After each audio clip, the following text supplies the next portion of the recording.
No kon min besa. No me bok. E boko je. E boko para. Ni kavan kara.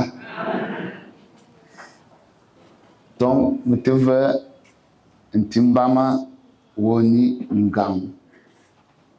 To te kan ngang te ngang lan. Te veux abun chogni asu atu jabla na muzukabna e mina mo imbume bubunti e mo pak zameka vabiana italgi konite a évêché à Moulia. Do ignon tolebuk a ntimbama nti vicaire général tobgna o bobo asu amovi ne kwara timunu tombo para anabu ba nabu komgane isayabni asu ina bazu atke edi na ankolansiva do l'union tolebuk na et piri l'espérance asu ina mbu jubilé. Et le thème du jubilé, il y en a. L'espérance ne trompe pas, ne déçoit pas. Donc, il y a tous les bougas et pire. Donc, tu as déjà vu jouer parce que pour voir, il voit, il y a une vanne, il tourne bien, il te sauve. Donc, on ne m'en colle, on ne m'en touma. Donc, ano ngabar para de ngata sa a diocese obava obaiseva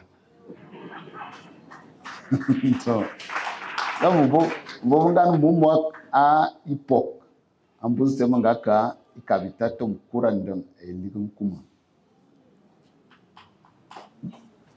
da menafava na nde bot ayi commissaire ayi ngaboroti jam amin kamava bo banganyon mamudia a séminaire première année ne bonga toma no bobo mon wabni donc no momi nyara amin kamva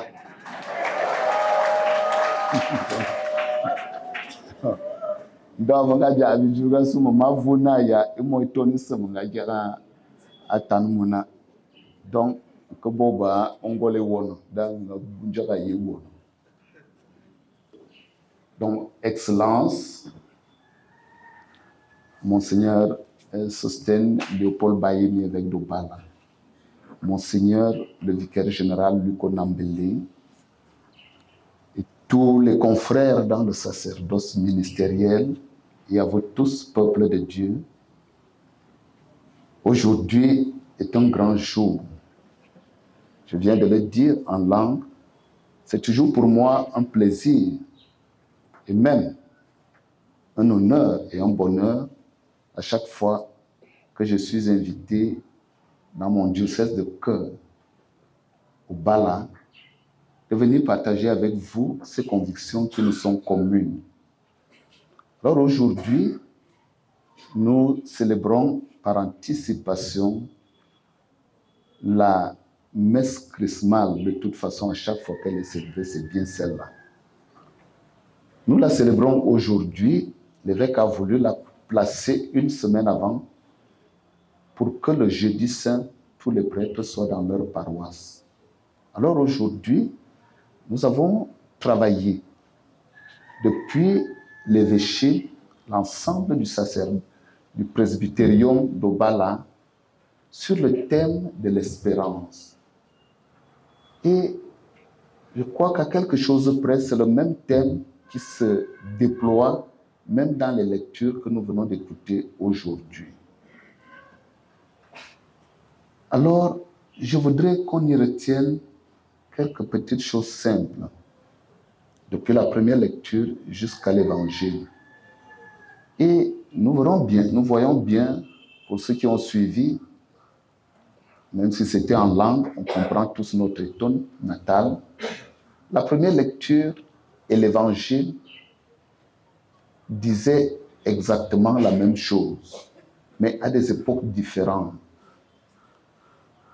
Et la deuxième lecture et le psaume venaient enrichir spirituellement et mettre en évidence qui est la personne qui est au centre de toute la stratégie de salut de l'humanité, initiée par le Père, mais réalisée par son Fils. Alors je voudrais que de la première lecture, nous retenions trois choses. D'abord, la mission à celui qui la pense, qui la veut, qui l'organise, qui la planifie et qui la porte à son accomplissement. Et celui-là, c'est Dieu. Donc, et ça a couru, mais te corbot. Nous amis même, ni a tout comme. Ni a tout ma chop, ni a tout ma ta. Quoi de ta l'homme se, en égbé ne comme gam, comme bas. A souillina a cor bot. Mon chop ne a na a ma cor morusse. Donc, c'est cela la mission. Puis, alors il y a un contexte. Le contexte de la première lecture est celui de l'après-exil. Alors l'exil, c'est ce moment où un peuple qu'on appelle les Babyloniens sont venus arrêter le peuple de Dieu, Israël, sur leur terre, et les ont emportés chez eux pour qu'ils aillent travailler pour eux. Et cela a duré 50 ans. Alors, Isaïe, ou bien les Isaïe, devions nous-mêmes dire, le premier grand Isaïe, prophète de l'espérance, il parle avant cet événement. Et il dit, attention, faites attention. Si vous continuez comme ça va mal se passer. Mais comme l'homme ne comprend jamais, ça s'est passé comme il a annoncé, tout comme Jérémie. Mais il disait déjà aussi en même temps que Dieu a toujours la compassion et un tel amour pour l'homme que même dans sa désobéissance, même dans sa rébellion, il vient toujours le chercher. Il vient toujours le délivrer. Alors, gardez cette espérance.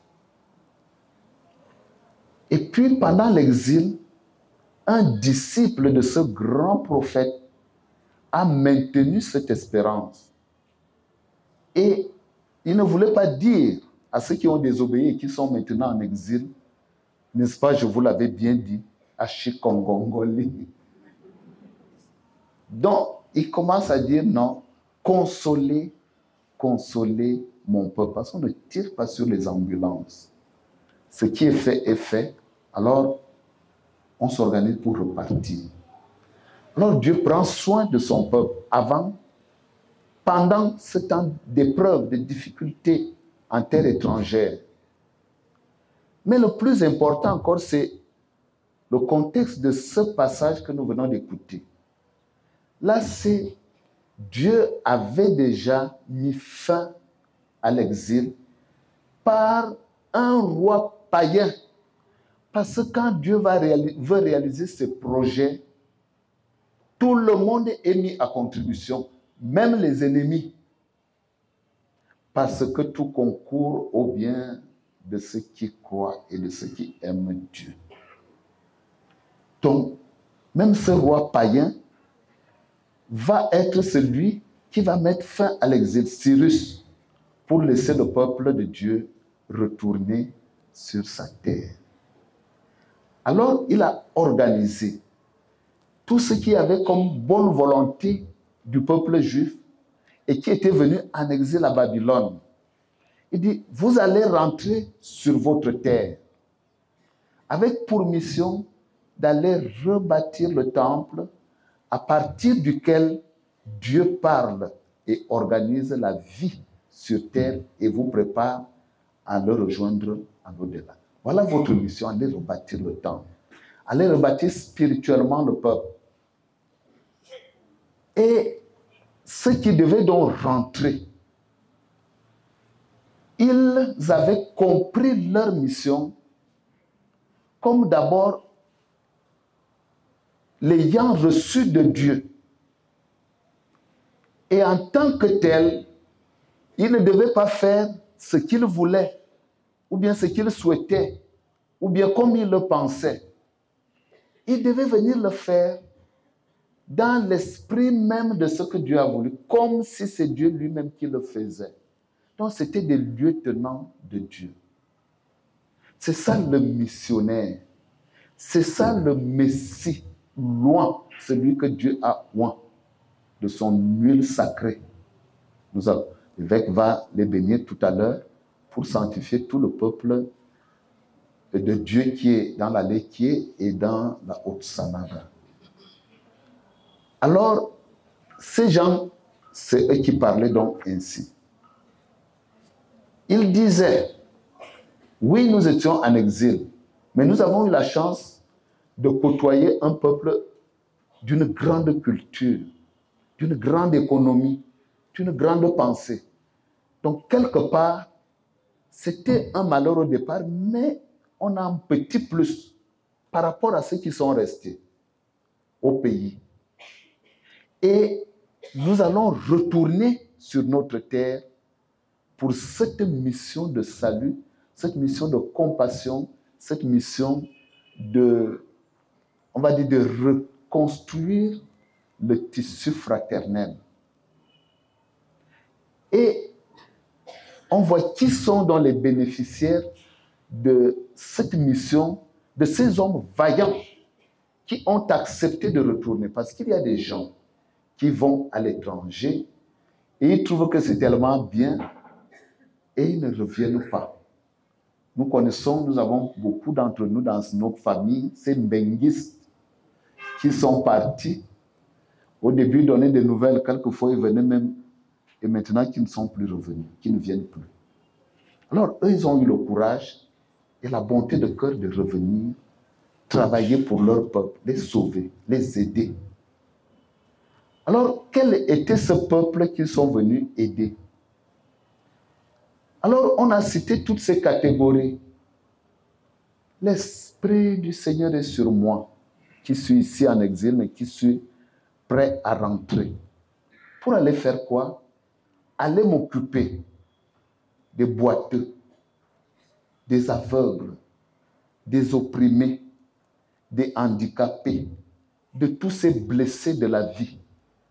Alors, on voit comment ce que le prédateur babylonien avait fait. Il avait vidé Israël de ses forces vives, de ses jeunes, de ses intelligences, et il n'a laissé que ces catégories qu'on cite là. Des éclopés, des derniers, les défavorisés, tant physiques, intellectuels que spirituels. Alors, ceux qui revenaient disaient, nous allons faire ce travail-là.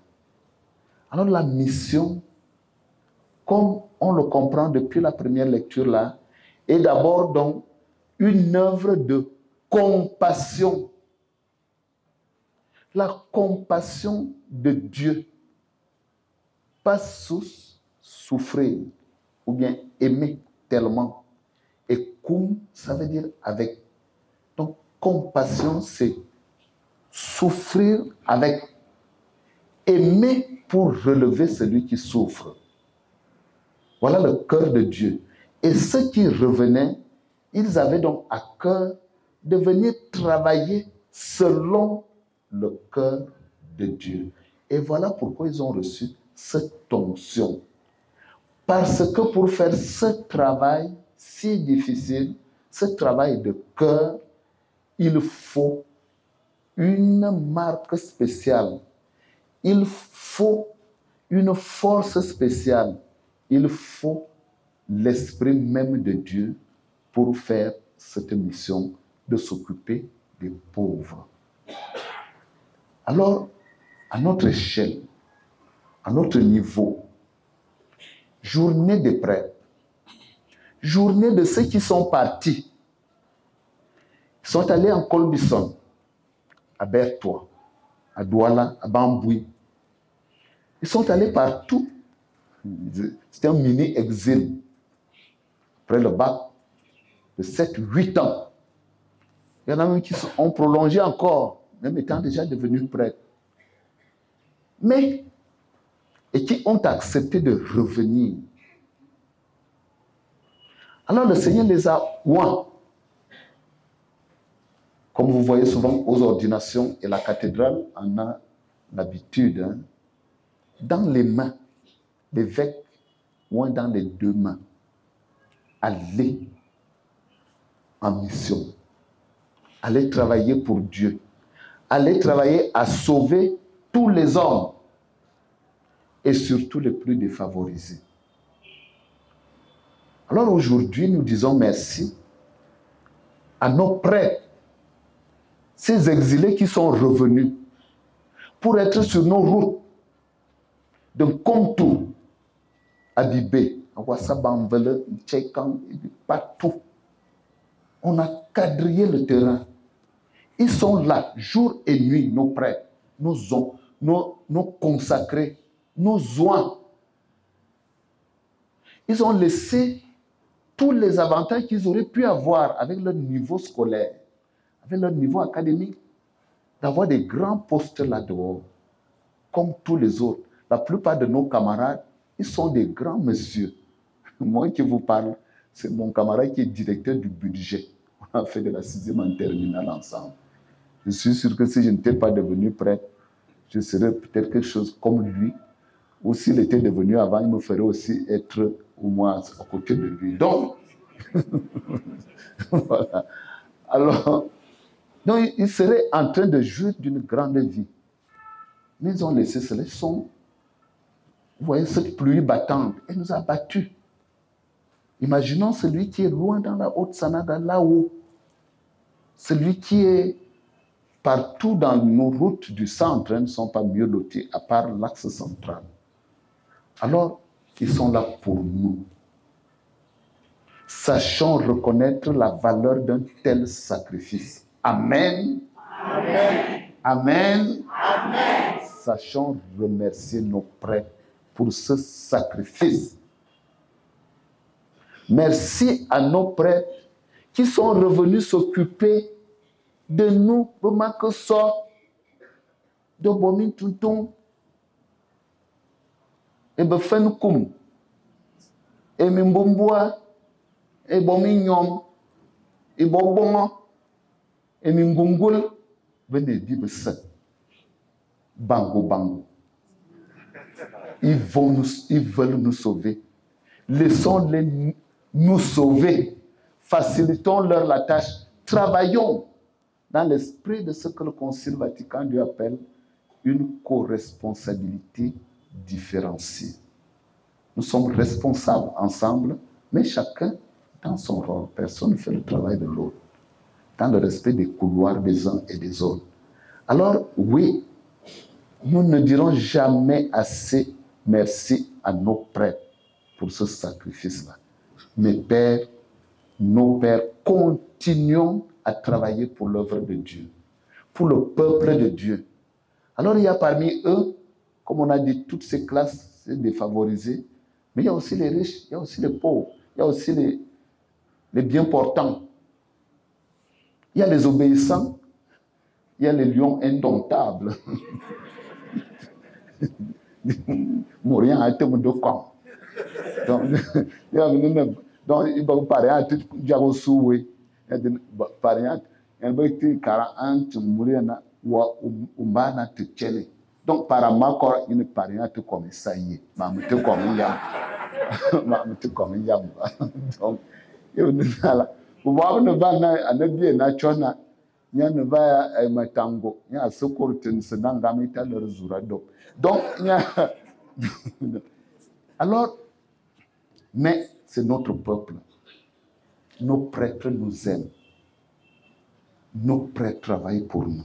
Ils se sacrifient. jusqu'à... Ils ne savent même pas prendre le repos.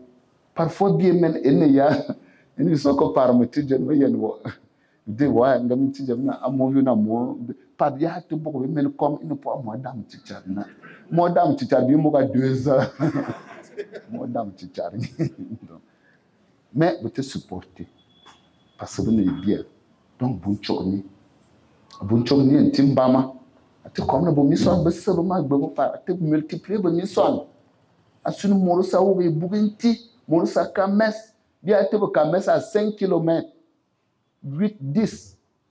Tu étais au moins dans la liquide. Tu commences à 2 km, 1 km, 500 mètres. Dieu se rapproche de nous. Merci pour cette œuvre. Alors, et pour votre patience, les pères, pour votre savoir-faire, pour votre ténacité et pour votre espérance, que vous savez communiquer, continuons ainsi. Et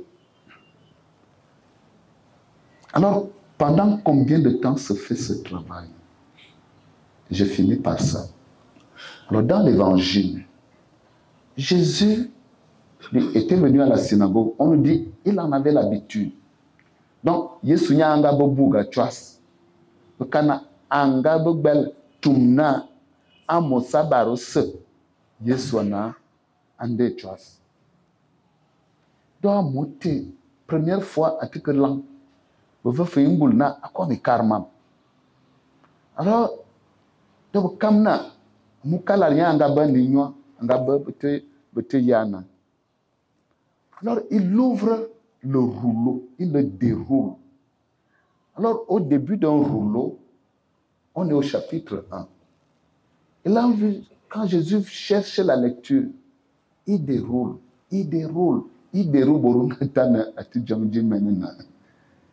Asubo kala bangaba abroté bangaba bela beau chapitre et beau verset en événement yabi facilité ini. Donc c'était plein comme ça. Alors Jésus cherchait et on a l'assurance qu'il savait lire notre Seigneur. Il n'était pas un illettré.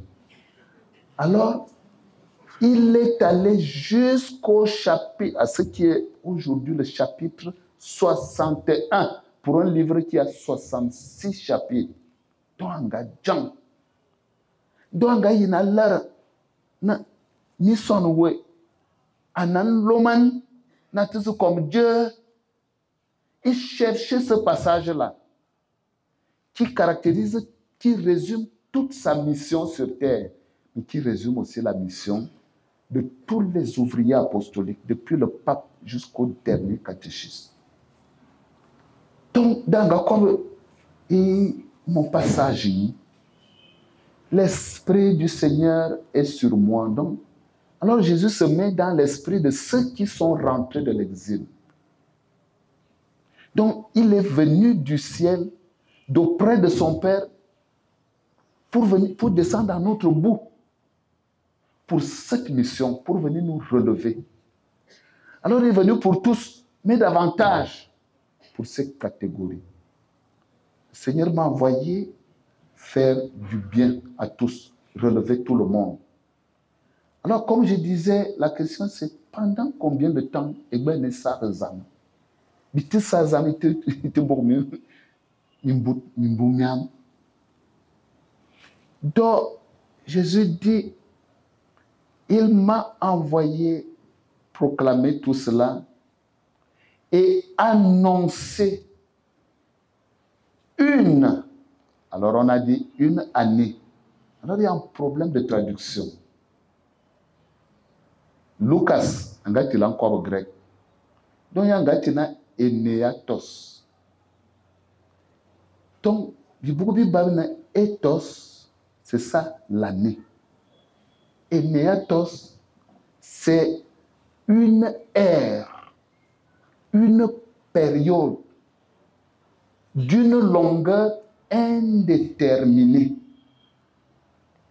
Donc, si Jésus était venu seulement pour une année de bien, on est en 2025, il y a longtemps que ce serait fini. On passe à autre chose. Ce n'était pas pour une année.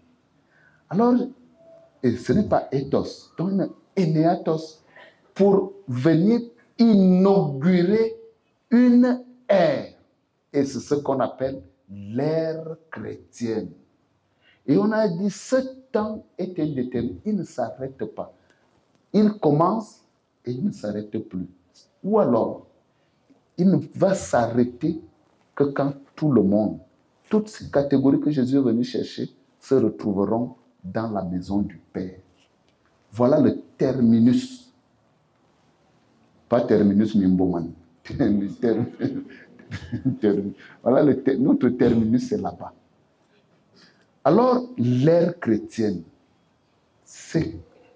on sait quand ça a commencé, mais ça finit quand?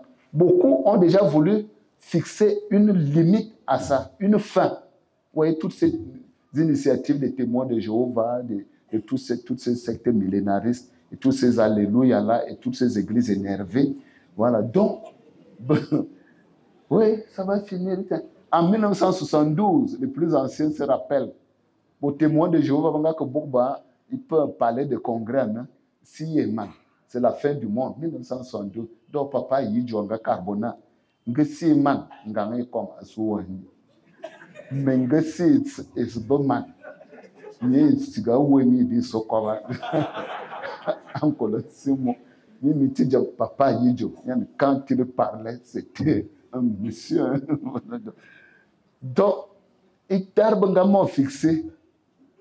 Un motoman, un moment, un bousson sans préparer.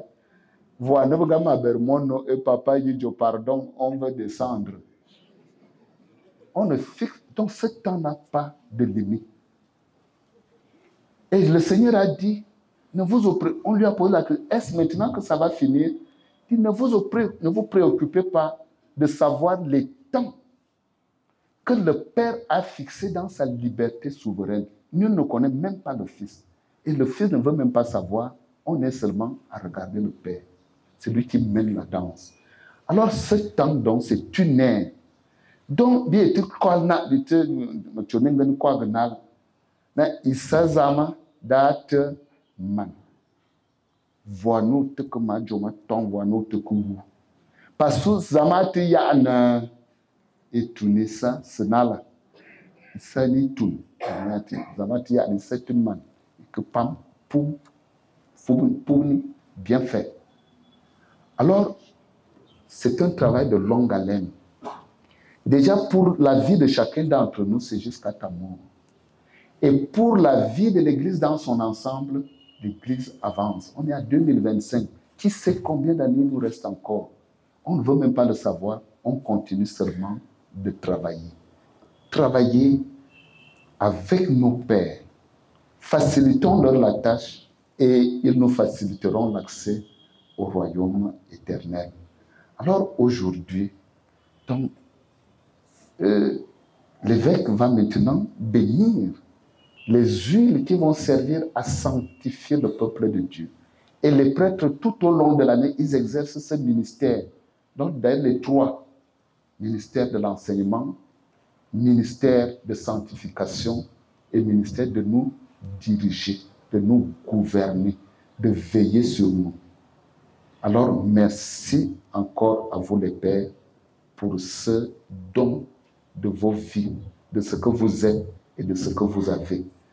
Que le Seigneur vous le revale au centuple et à vous le peuple de Dieu.